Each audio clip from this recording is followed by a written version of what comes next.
Hello and welcome to Slice of Ace.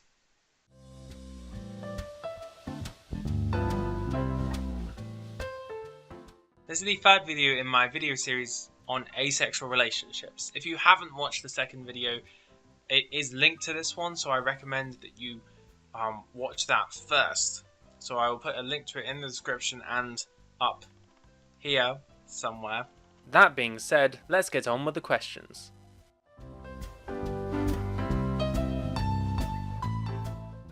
So unsurprisingly, one of the major differences between Ace-Allo relationships and Allo-Allo relationships was sexual activity. While some asexuals do compromise and have sex for their partner, the same thing can be said for allosexuals in Ace-Allo relationships. Sarah said, "We didn't participate in sexual contact for the first 3 years." Pamplemousse, ou Pamplemousse si c'est français, said much less sex. Kathleen said less sexual contact. Lauren said very few sexual interactions. An anonymous person said we have sex extremely rarely. For some people, this is a situation that works. The allosexual is comfortable abstaining from sex for their partner or for other reasons. The amount of sexual activity that you have as a couple is something that you should really discuss between you.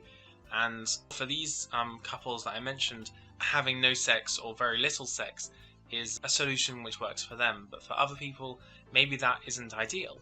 On the note of communication, a lot of people echoed the sentiment that communication is really important within Ace-Allo relationships, especially. Forgive me if I pronounced this wrong, I did look it up.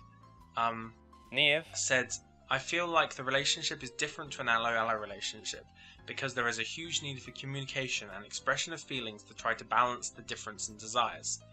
We haven't done anything more physical than kissing, and that is something that I don't enjoy, but my partner does, so it's a compromise on my part to make them happier in the relationship. This is different and something that they found hurtful at first." I like how Niev put this in that there is a huge need for communication and expression of feelings to try to balance the difference in desires. It is really a balancing act in finding a compromise which works for you as a couple, because there isn't a one-size-fits-all relationship for Ace-Allo couples. You have to discuss what you're comfortable with.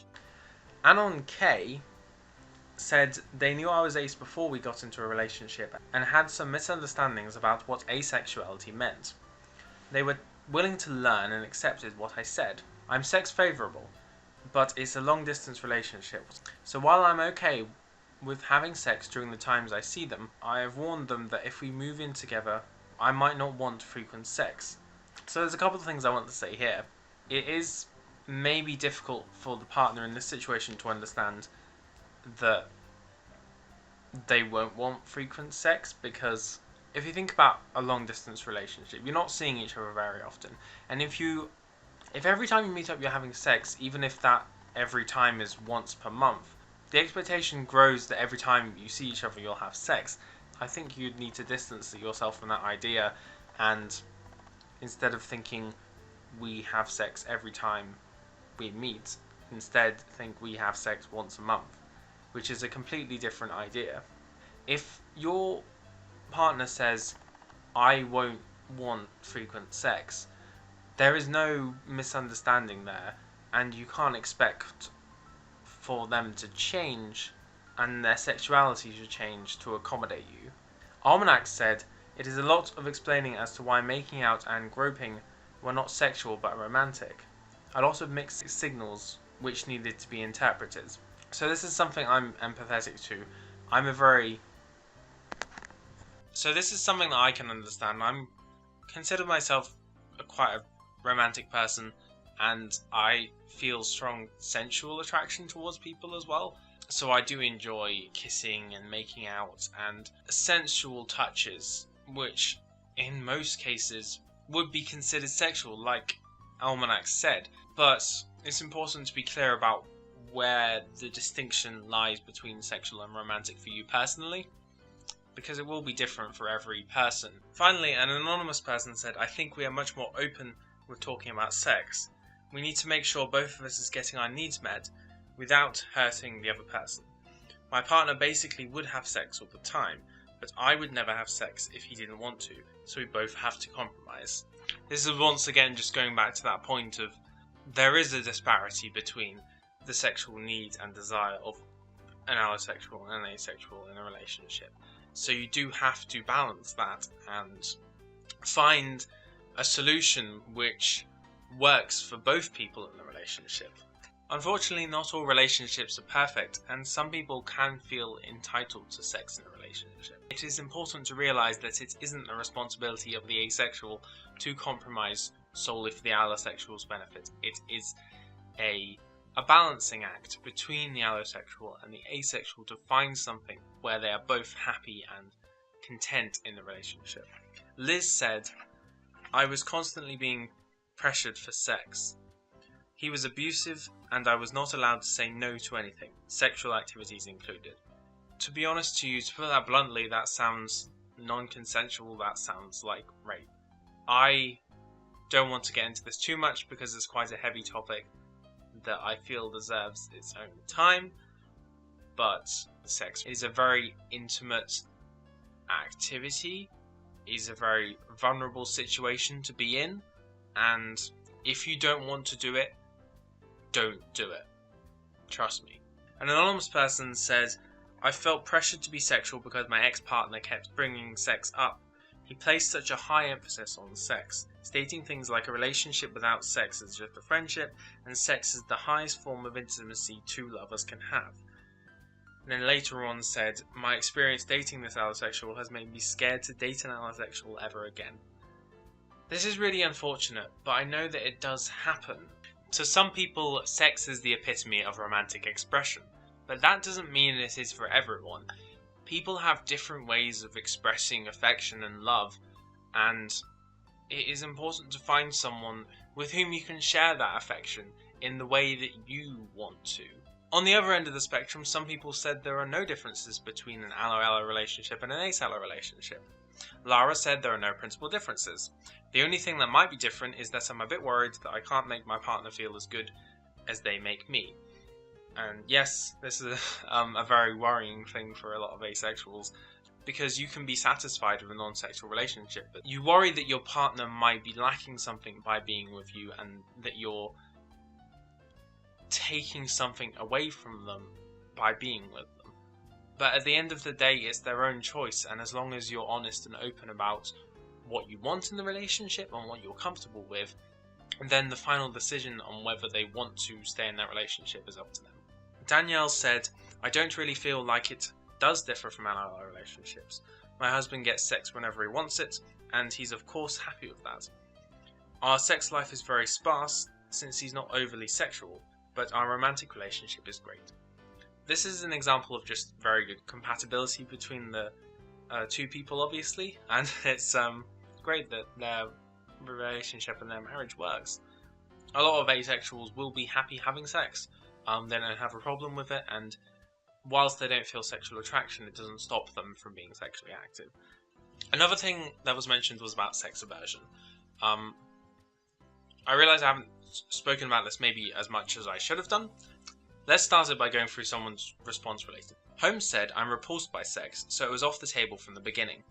He was very much a romantic, and loved holding hands and cuddling, and would have been fine with that, but I didn't like being touched and never got used to it." So here we have an example of someone who is sex averse and also touch averse. So I feel that even more than in most cases, there's a very large disparity between the romantic and sexual needs of the two people in the relationship. I know personally, while I'm obviously asexual, I prefer a relationship without sex. I don't think I'd be able to have a relationship without cuddling and kissing and other romantic gestures. But I think when talking about asexuality, a lot of people mention sex positivity. So they say something like, asexuals don't feel sexual attraction, but that doesn't mean that they don't like sex, or they don't have sex, or they're not sexually active. If someone hears that, and hears only that, they might think that all asexuals are okay to have sex. It's important when talking about asexuality to also mention this side of it, that yes, some asexuals have sex, but also some asexuals don't want any part in sex, and that's okay as well.